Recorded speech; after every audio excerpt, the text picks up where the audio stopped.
Thank you for joining tonight's Reporting Illegal Fireworks Using 311 presentation by Code Enforcement Supervisor Joe Celio. And go ahead, Joe. Well, thank you. Thank you, Juan. Appreciate it. And once again, like Juan mentioned, my name is Joe Celio. I'm a code enforcement supervisor. And right now, currently, I'm overseeing the illegal fireworks program in code enforcement. And thank you so much for inviting me. And this presentation is really going to be focused on using the 311 app to report illegal fireworks. Hey, I'm not great at techie stuff, so if I was able to figure it out, it should be easy for you guys, folks. So let's go ahead and get started. Let me just get this going.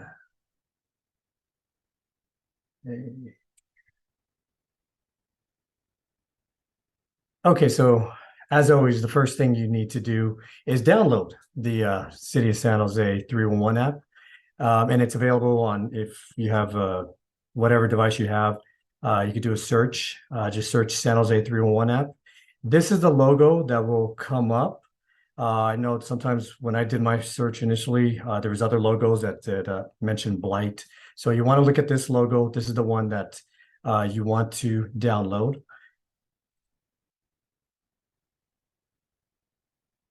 And once you download it, you're going to come across this screen. So it's pretty much going to ask you to access San Jose 311 up now. So at that point, and I got an arrow right there, just click on that portion and it'll take you to this screen. So this is where you want to select the illegal fireworks tab. Now, as you can see, there's many other items you can click on, which makes the 311 app just a great app to download for any type of issues within the city. There's a lot of things that they can address. But for our purposes of this presentation, go ahead and you would download the illegal fireworks app or a selection. And then you're going to come across this screen right here. So it's going to kind of give you some information. It's going to remind you, and just as a reminder, if you need any immediate life, if this is immediate life or safety emergency, always call 911. That's a disclaimer. You always call 911. And you're going to have three options. There's going to be the login option if you already have a user and password name. There is the submit as a guest option, and there's also a sign up option if you have not signed up as yet, if you're going to be a first-time user. So for this purpose, you would probably want to sign up if you haven't, because if you sign up as a guest, they will what will end up happening is whatever the result is of the illegal fireworks you report, it's going to go towards the hotspot data, meaning that it'll go into our dashboard information that we can utilize when we do maybe patrolling next year. So you want to register, because if you register, there's going to be one or three, outcomes. So they're either going to follow up with a warning notice, citation, or it's also going to go to the hotspot as far as data collecting. So I would suggest, for this purpose, I would suggest signing up if you haven't, instead of using the submit as a guest, but you do have that option. If you can see in the bottom right, it says live chat. So my understanding is that that's only available from 8 a.m. to 5 p.m. So if fireworks are going off, let's say 11 o'clock at night, you probably don't want to use that because it's not going to be available at that point. Okay. So next, you're going to come across this screen, which is going to basically state illegal fireworks reporting here will not result in enforcement officers being immediately dispatched to the scene. So that's important to know, that just because we create an incident report, the expectation of having officers go out immediately, that's something that it's probably not going to occur. So you would want to kind of go through, read this, make sure you understand the basics, step 1, step 2, step 3. Once you read that and understand it, go ahead and click I understand and agree.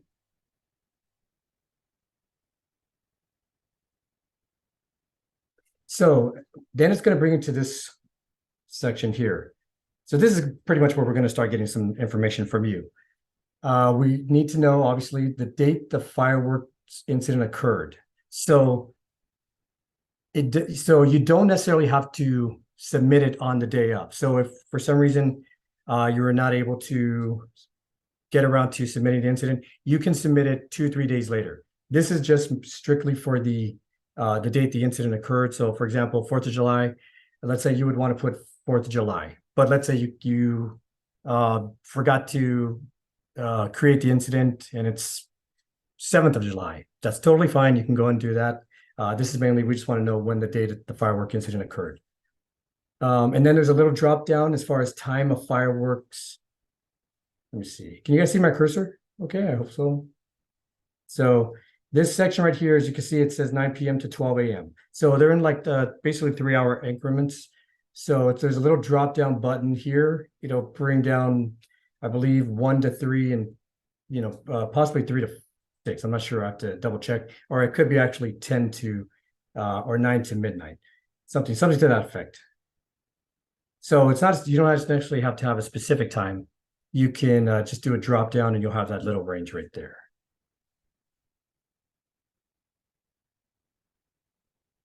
Okay, next it's going to take you to the location of the incident. So it's very important that in this field right here, do not put your own address because obviously you don't want warning letters sent to you. And also it's going to delay the process of us trying to enforce and provide outreach if we determine that the address that was issued was the address of the person creating the incident. So this is where you want to have the address of where the incident occurred. And obviously we would love as much specific information as possible. So if you have like, for example, I put in 200 East Santa Clara, which is City Hall, just as as a sample. So you want is put in as much detail as information as possible. It will then take you to the location. You do have the option to drag the red pin and place it on the house or building or location that you've seen the fireworks occur. Drop it and it should give you an actual address. So if you're not sure of the address, you can use the pin and drop it nearby. But like I said, we want to have as much specific information as possible. If you place it to a nearby location, then that kind of makes it more difficult for us to enforce if it's not the actual location, especially if we're looking at evidence and we have maybe one address, but then we see a video or photo of a totally different address. So okay, so then the next field you're going to want to fill out is the description evidence of the incident. So this is obviously where you would put as much detailed information as you could in the box, as far as location, what you observed, an address, any type of pertinent information that you feel is going to aid us. Then you would want to put in this information, and then you would click next.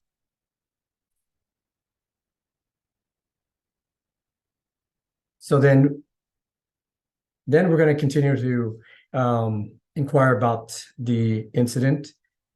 So first question, do you know who used, sold, or possessed the illegal fireworks? Now, if you say no, then you'll go straight to the next question. If you say yes, then this drop down will come down. If you have a first and last name, that'd be great.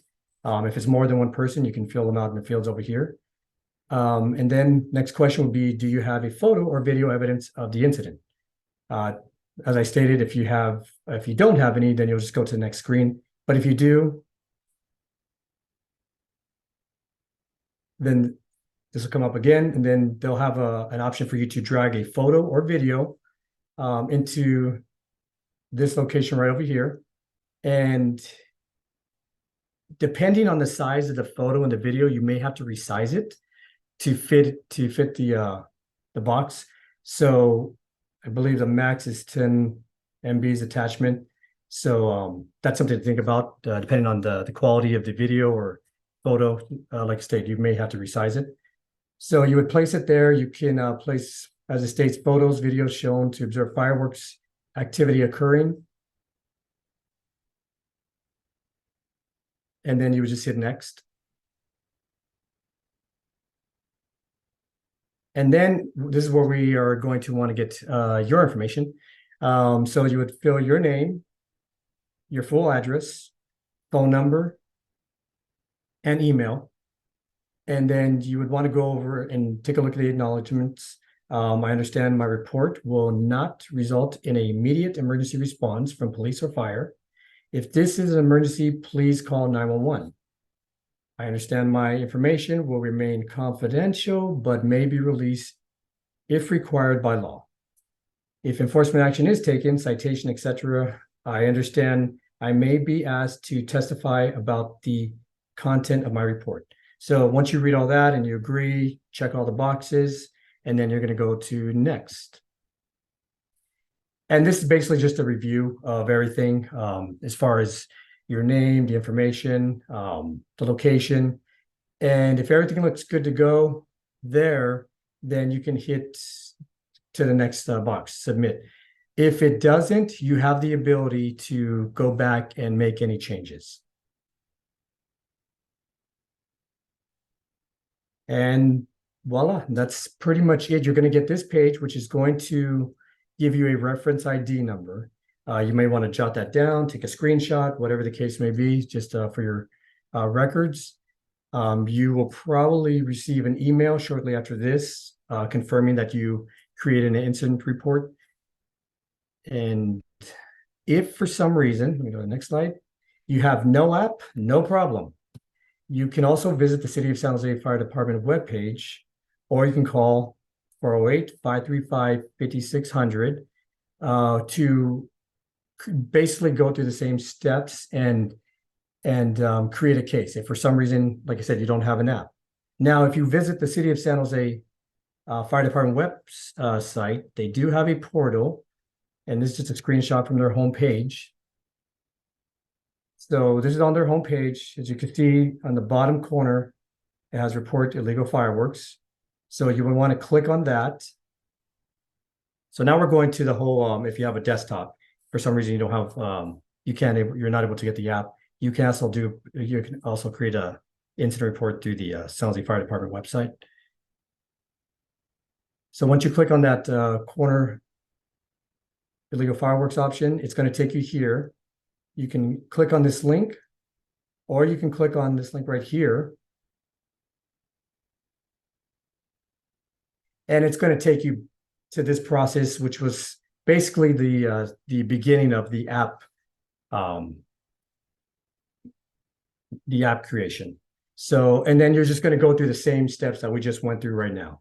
So there's several ways to create an incident, like I stated, either through the app, through if you have a desktop, you can go to the City of San Jose Fire Department website, or you can also call the number. Let me see if I can get back to the number.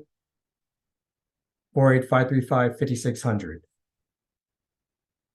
So it's pretty basic. It's pretty I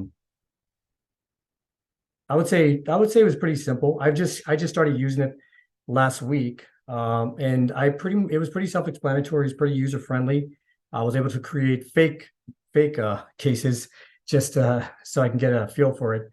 And yeah, I think the creators have made it pretty easy. And that's it. If you have any questions, I guess I could take them now. Let me go and stop sharing. The first question is from Susan. Susan, I am going to allow you to share your audio and video. And please feel free to do so. If you do not, I will go ahead and pose your question or make your comment.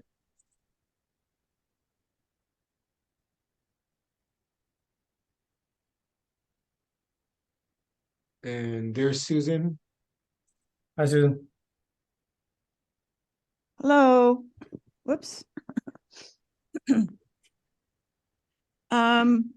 Yeah, what the comment that I had, two comments. One was 311 does not work on cell phones. I think that's still true. And so there's another number, and I posted it, that you're supposed to use instead of when you're calling by cell phone. Is it appearing there? Let me see. What have I got? Question and answer. Whoops. I think your question is that true? Do we have someone who can speak to that? Yeah, I can speak to it. This is James Dobson, Deputy Chief with the Fire Department. Good evening, everybody. We have an enhanced 911 system now, and you are able to use 911 with your cell phone, and it will be directed. As long as you're in the city limits, it will go to the dispatch center for San Jose Fire. You are able to use the other number that was given. That's the 277-8911, sorry. And you are able to use that as well, but there is no functionality loss with using 911 on your cell phone. In fact, we can actually ping your location. That's how advanced the system is, in case you didn't know your address. Okay. So this is now the updated version. I can now. Yeah, it's been updated for probably about 1 year to 2 years. Okay. So it's been a little bit, but actually it's probably been a little longer than that. Time seems, whenever I put my head down, it seems like time flies by really fast. Tell me about it. Thank you. Thanks. All right. Well, then I think Stephen had some questions for Joe. Did you want to address those? Joe, that was part of an email I sent you this afternoon. Yeah. You had a chance to look at that? Yes, I did. Yeah, so yeah, do you want to just go in order, or do you have those? Tackle it as you see fit, sir. Okay, let me see. I think I have the email still here. 1 second.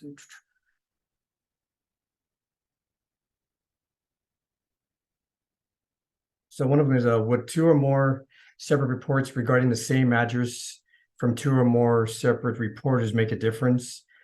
So the number is not really a factor as far as how many reports are coming in. It's the content that really kind of makes a difference. So if for example, if it's the same report occurrence, if one occurrence doesn't have any information, but the other one has a video or a photo, so it really, we're going to look at that one that actually has the evidence. So if we have 5 or 6 people calling in one property, if none of them have any evidence, video evidence or photographic evidence, then they're all kind of in the same boat as far as we don't really have much to go off of. So basically, I don't know if that answers your question, but basically it's not really the number, it's basically the what the evidence is, what they offer, video evidence, photo evidence. That answer your question, Steve? Joe, The more detail, the better, yes, basically. very, very close. I'm just saying that at some point, getting photographic evidence of a fireworks explosion that also proves that the explosion occurred at a particular address can be a bit of a challenge. So let's say the explosion takes place at 193 Bangor, and someone across the street observes it, takes a picture. My question is, if someone adjacent to that first person taking the picture also takes a picture, and they both send the pictures in, noting the same address, does it carry more weight?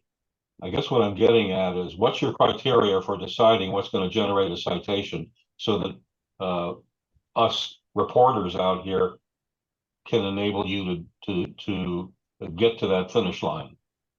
Yeah, I see what you're saying now. Yeah. So no, if you have 2 or 3 different residents who provide good information, that does help as far as if it needs to go to the adjudication process. Those individuals may be contacted, moving forward. But yeah, having 1 or more or 2 or 3 residents that can provide evidence, that would help. Now, I was assuming that you're meaning like if just a bunch of people called in but necessarily didn't have any evidence, then yeah, that doesn't really, it's really the evidence that helps us out. So if you have, like I stated, 2 or 3 residents that can provide video or photos, that will definitely aid us. And, okay, let me go to the next one. So would photographs of fireworks, debris, or packaging make a difference in enforcement? Photographs of fireworks, debris, or packaging could result in a warning or to be a warning notice or issued in a hotspot, but by itself would not result in a citation. If I'm understanding the situation you're presenting, as far as if we see like just some packages or cardboard in front of somebody's house, but we didn't necessarily see an individual lighting them off or setting them off, we can definitely issue a warning and put it down as a hotspot. But it would be difficult to issue a citation based on just debris, if that makes sense. Let's see.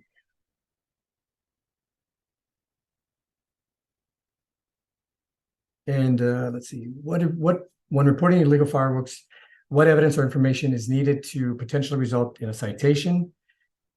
Well, if you're submitting a report as a registered user, which we would love, valid city address is crucial. That really helps us a lot, where the fireworks occurred.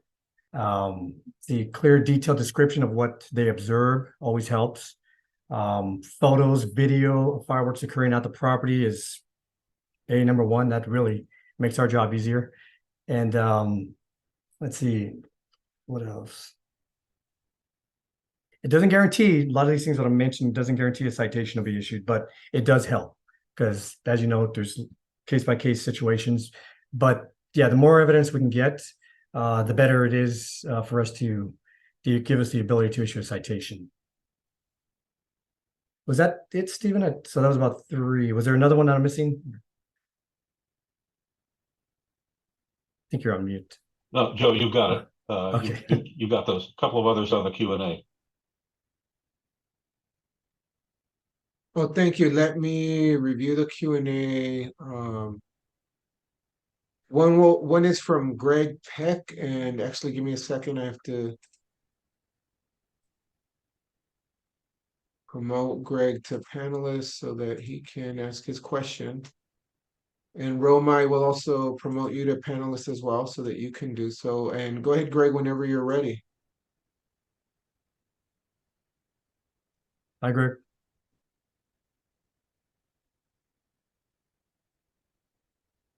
And you're on mute, Greg. I have to do that once per Zoom meeting.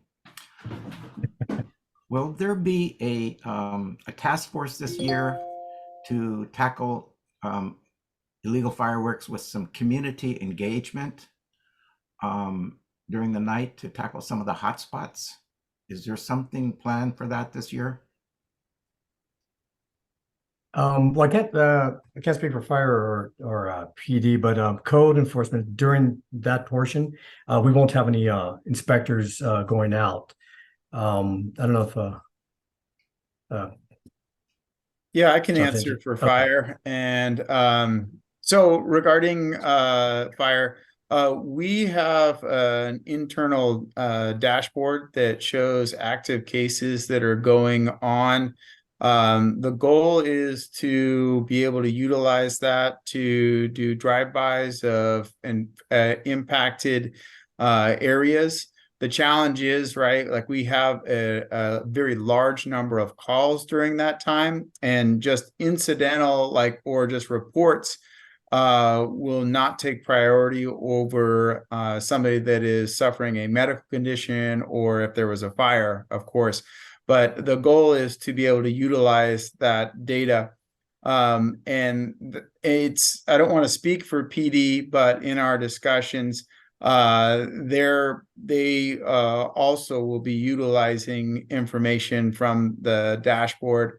And so, and I know that's something that they're focused on, trying to make sure that they're present, being around in the neighborhoods, to make sure that they act as a visual deterrence. And that's also what the fire department wants to do as well. We do have the data, and we're starting with the data from the previous year and the previous events, but we actually have live data kind of coming in now.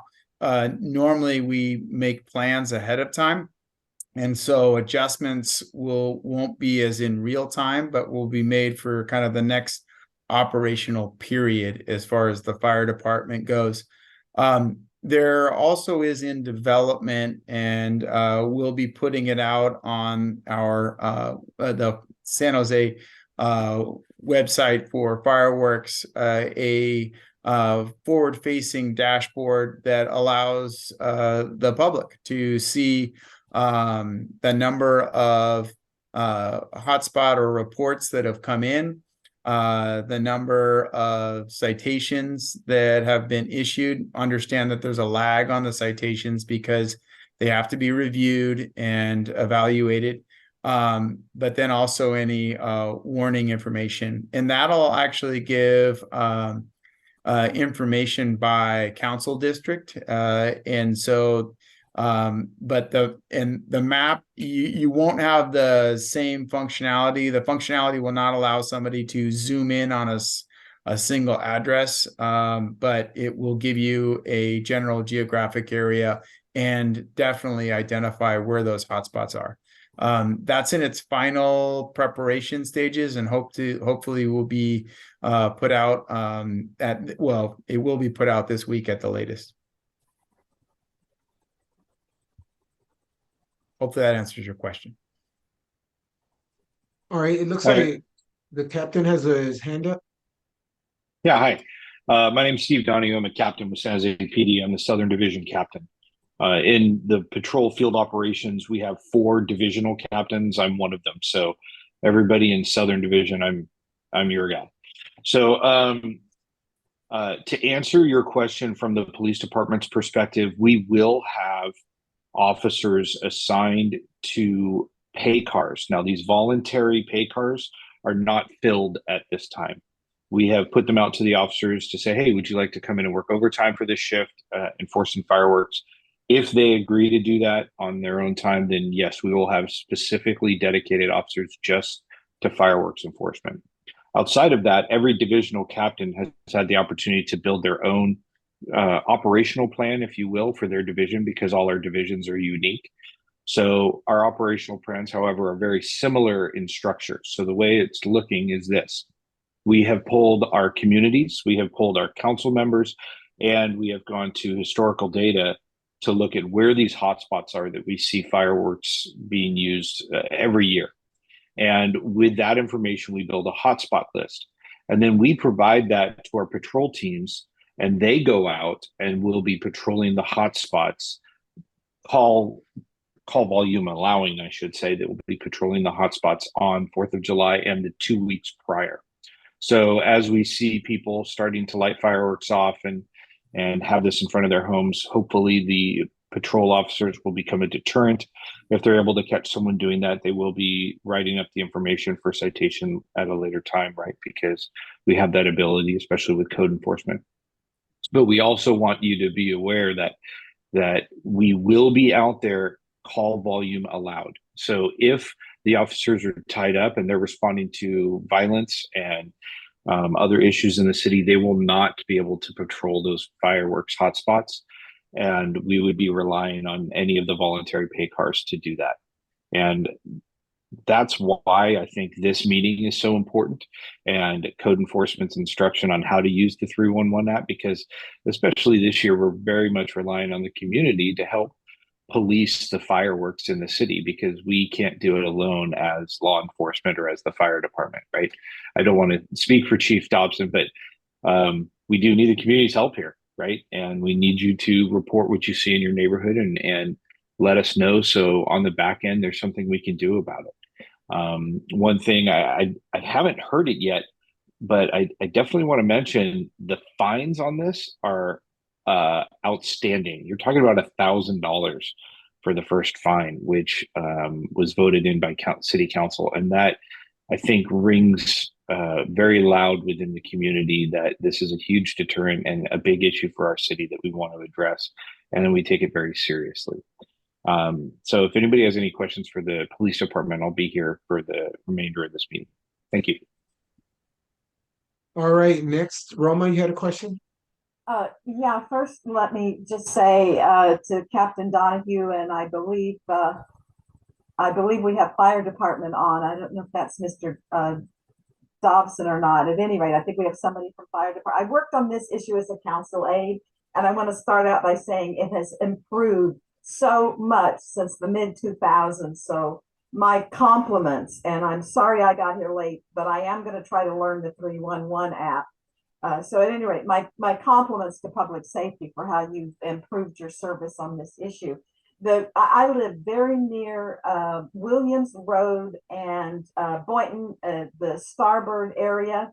I've lived here about 7 years, and it's gotten considerably better. It was an incredible hotspot, including aerial fireworks shows.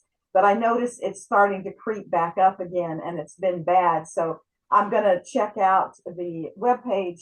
I'm trying to figure out if I can say in advance to somebody, hey, watch this area, watch this intersection, watch this particular block. I'm not going to go out and try to video these guys or do anything where I can give you enforcement.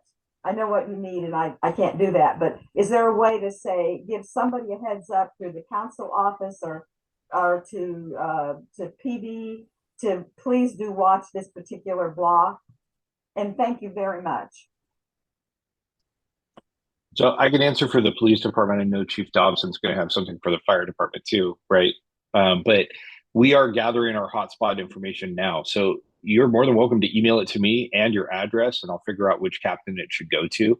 My email address is, I'll wait a sec here, and I'll also put it in the chat. It's 3699 at sanjoseca.gov. That's 3699 at sanjoseca.gov.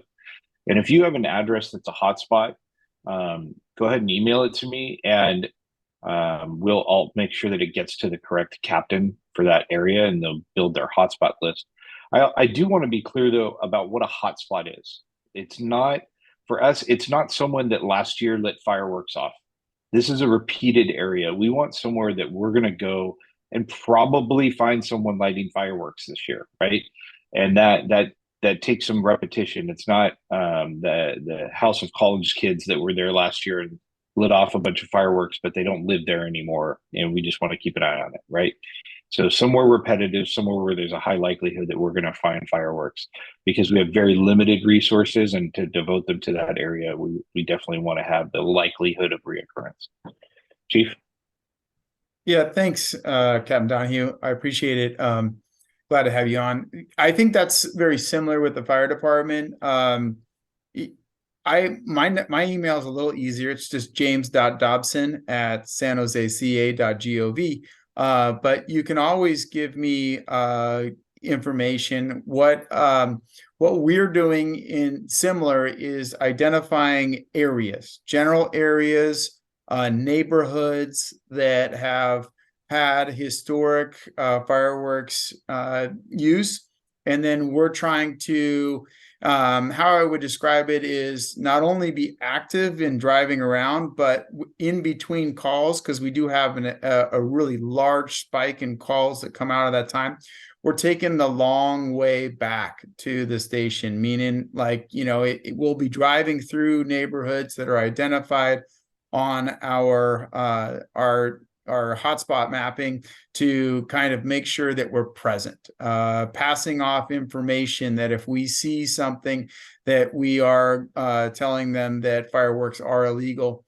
And just like you in the community, if we visually see fireworks use, we're also going to be reporting it through the 311 app, with the goal of minimizing not only fireworks use, but causing a deterrent, so that the goal is to cause that deterrent through fines, because we know that word spreads around the neighborhoods, and if somebody receives a sizable fine, that might act as a deterrent for not only the rest of that weekend, but potentially future weeks down the road.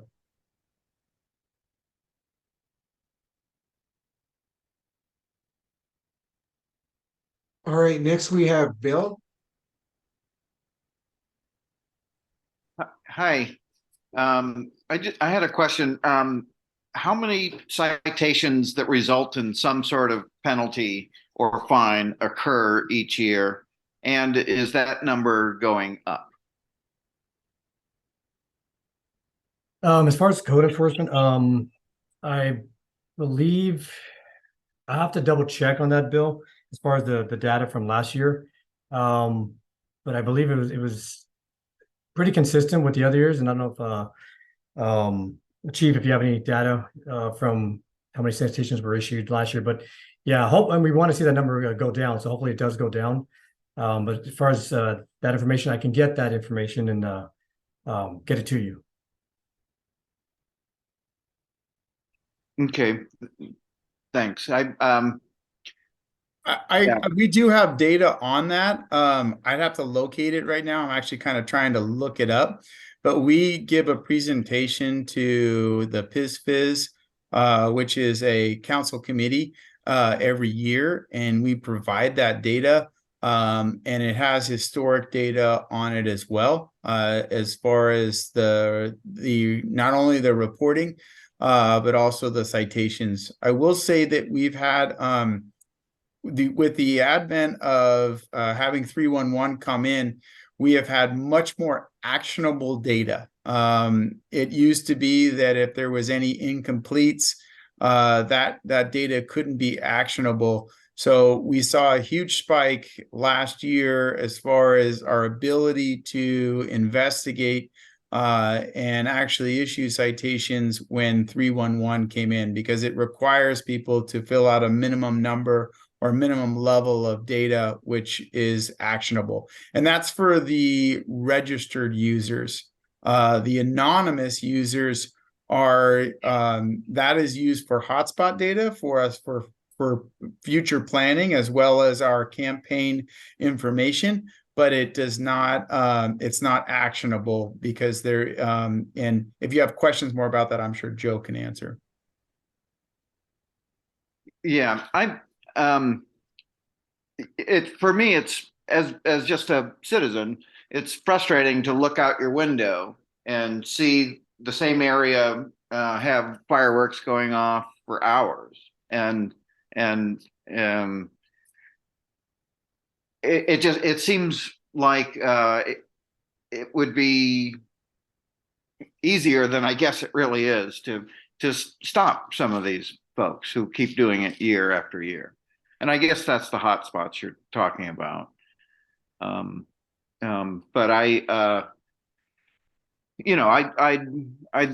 it seems to me if there were more penalties, more fines against these people, that might slow things down in the future. And All right. you know, I think we hope that with the $1,000 fine, that does slow them down and let them know that it's not worth it. Mhm.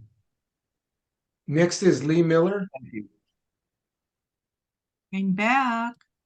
So I was kind of wondering, if House A is blowing off fireworks on July 1st, and it gets reported by 1, 2, 10 people, and July 2nd, that same House A is blowing off illegal fireworks again, and on July 3rd and July 4th.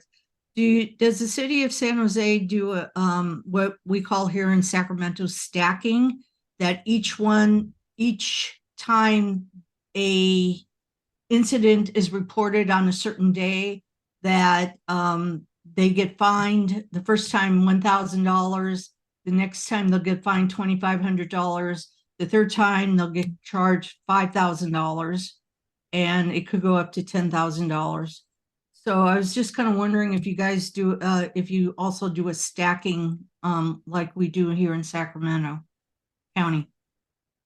Well, with certain fines we do. I'm not 100% sure if this particular fee or fine has a second citation amount that increases. I'm not sure if Chief is aware or knows if there's if it goes up. Yeah, so our fine schedule does go up, and based on if you have additional citations issued in a 90-day period.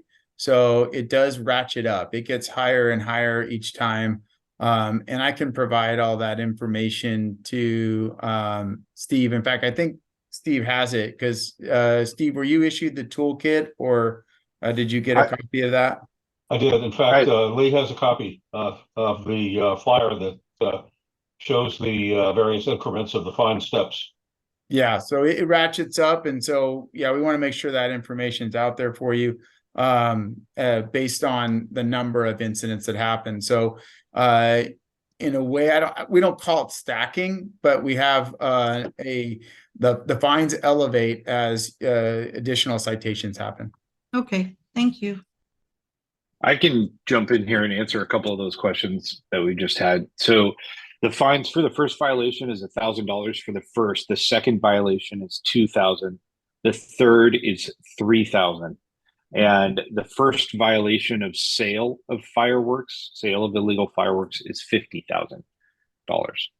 And then we just had a question about how many citations were issued.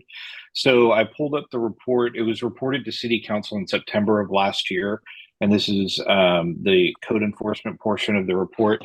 There were 10 citations, 252 warning notices, and 939 hotspot data reports. So in total, there was 1,344 reports that were made via the 311 app. And this was a decrease of 24% compared to the year prior, compared to 2021. So we had less reports in 2022 than we had in 2021, and it resulted in 10 citations and 252 warnings. Okay, so this year we're hoping that we get more reports if the community participates more and we get more action on the 311 app, but that may or may not result in more citations or warning notices as code enforcement can attest to.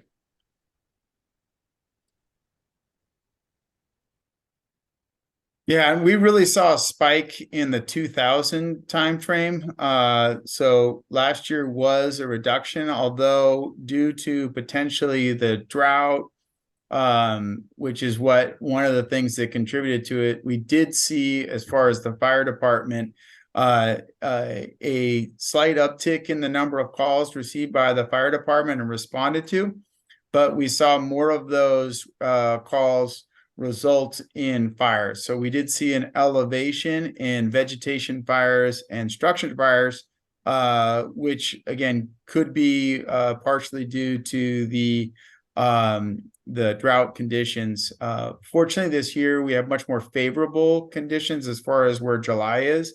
We still have a fair amount of moisture in our fuels as compared to where we were last year at this time. All right, next is Greg. Hi there. My question kind of revolves around what Bill and Lee were talking about, the fine structure. In California, what is the highest fine in which city? And it seems like $1,000 is a lot, but some guys might think it's not such a big deal. When they want to put on a massive aerial fireworks display in a neighborhood. So just curious if you know what the maximum is in California. So here in Sacramento, I'm sorry to butt in, we have a $10,000 fine if you fire off fireworks, illegal fireworks, or fireworks of any kind on the American River Parkway. So that's the highest fine we have here in Sacramento. Is that the first fine? Yeah, that's the first fine. If you're caught blowing up any kind of fireworks on the American Parkway, it's $10,000. And that's patrolled by the park rangers. Residential. Captain Steve and Deputy Fire Chief, do you have any other inputs? Well, I was hoping you wouldn't ask me because I have no idea. I don't have the slightest clue, but yeah. Sorry. So I don't know for the whole state of California. I will say that when we raised our fines, we were trying to be the most aggressive in the Santa Clara County and the general Bay Area. So that was the goal with raising the fine amounts, but I am not sure on the total state on where things are. Steve, it'll be something we can work on going forward, and Jeff, so forth. Thank you. All right, next up is Jeff Levine. Yeah, hi. I just have a question about the, I'm always concerned when we have these meetings right around the 4th of July. In my opinion, it's a little bit too late. I think it would be better if we got at the source of it. So I'm curious, has San Jose law enforcement done any proactive work to get at the sales of illegal fireworks?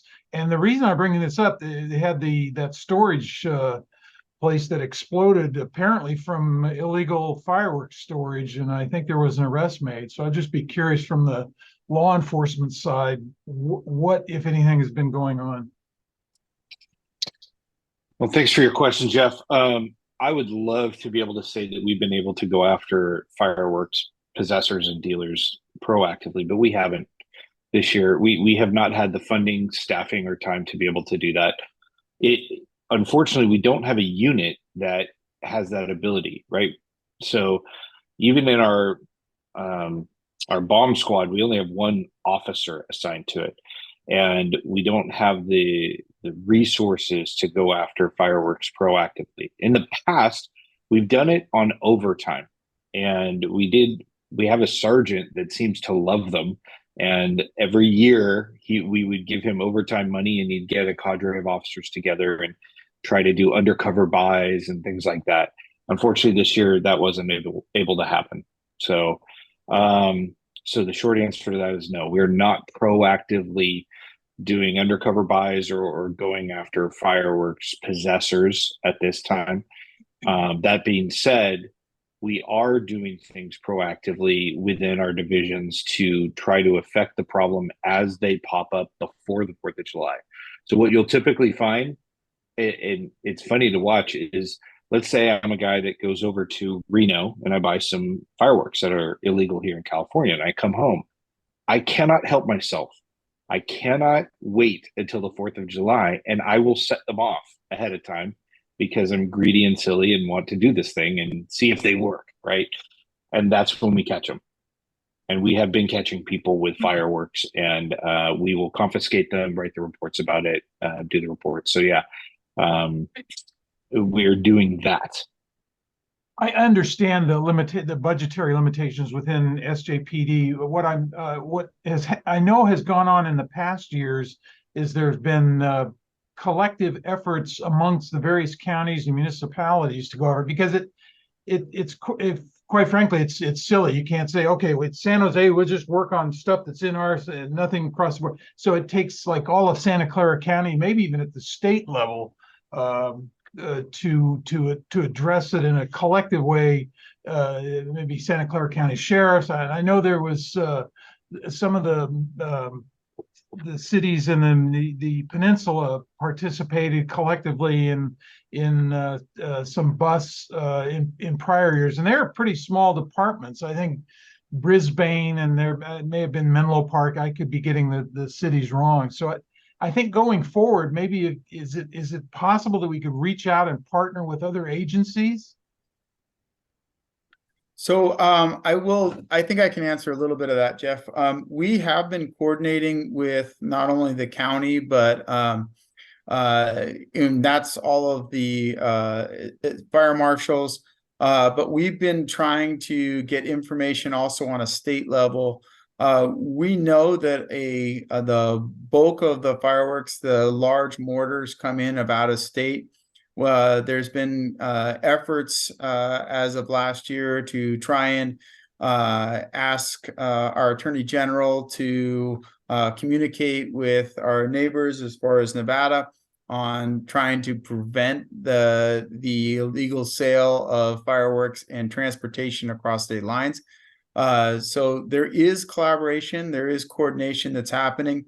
As far as the city goes, we've been meeting for months now, trying to come up with advertising material, and that includes everybody from the city attorney's office, city manager's office, San Jose PD, code enforcement, even the animals, like as far as the shelters, things like that. We want to get messaging out because that 4th of July is the #1 day for animals to go missing. So we're trying to get that kind of messaging out and make sure that we're participating. So it's been actually going on for quite a while, but it is challenging. Oftentimes what we find is, these sales can be as difficult to find as like finding what's in the back of somebody's trunk in a vehicle. So it's challenging. So, but yeah, the coordination does happen as far as before the event.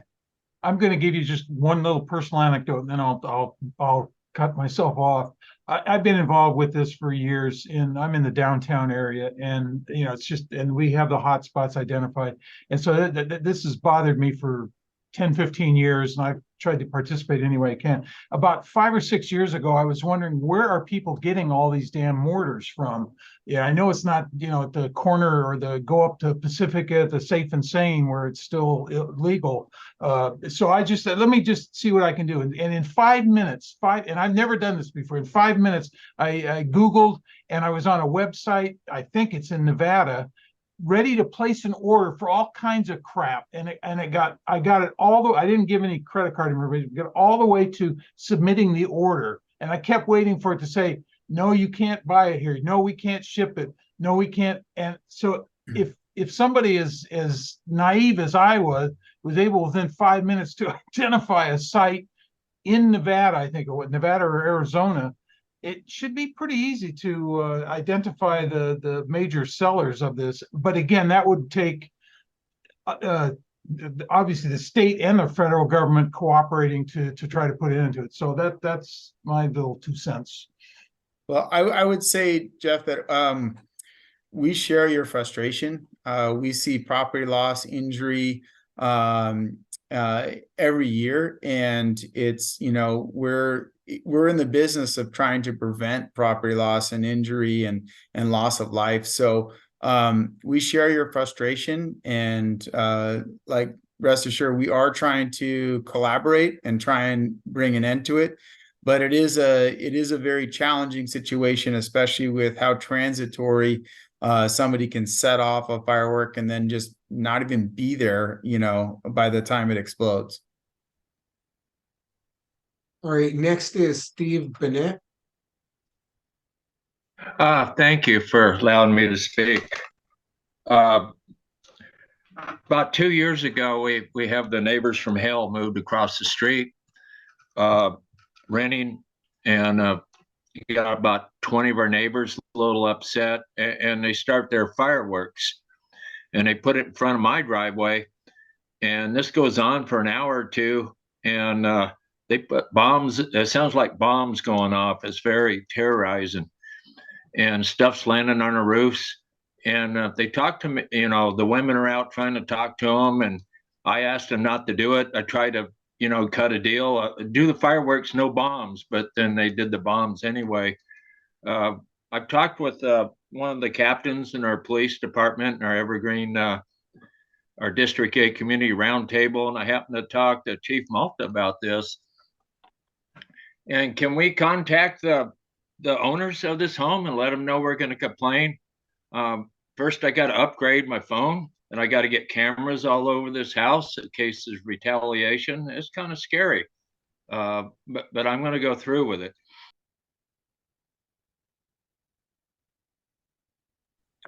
Steve, I'm sorry you're going through that. I totally get it. The guys across the street from my house where I live do the same thing, and it's awful. It's awful for my wife and I, and for our dogs, and so I get it. The short answer is, yeah, absolutely. We can do some proactive contact and say, hey, don't do it this year. We're watching. That I can, if you might, like I said, my email's in the chat. Send me your address, and remind me of your story, and I'll make sure that gets to Captain Sanchez, and that gets to be part of his fireworks plan. But that's absolutely something we can do. Hey, Steve, you have your hand up? I did. Thanks, Juan. Just piggybacking a little bit on what Jeff Levine and was chatting about, and Chief Dobson was answering. There's a movement at state level.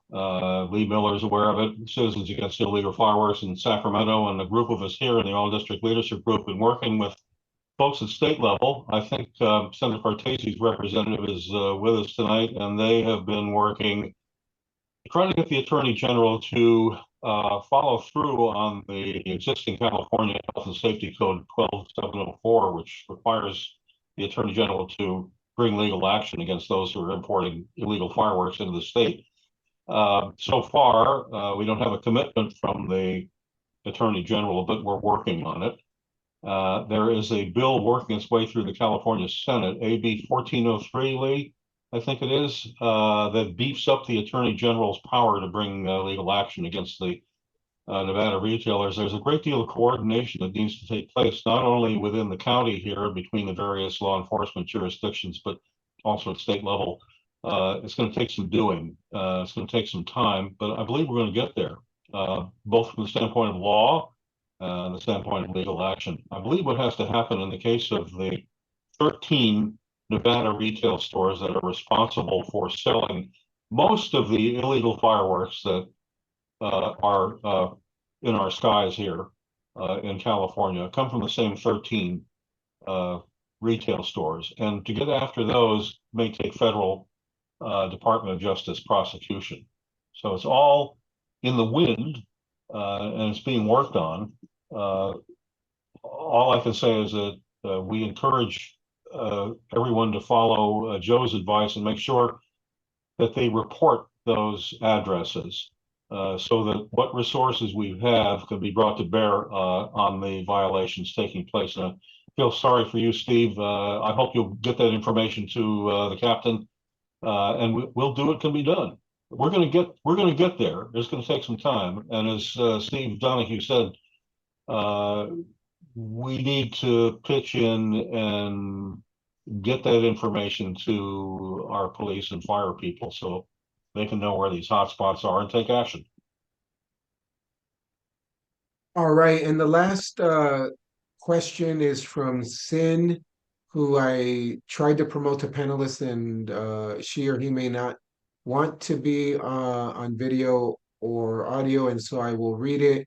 And Sin asked if the email addresses to send hotspot locations can be shared again. Could someone please just verbally note that?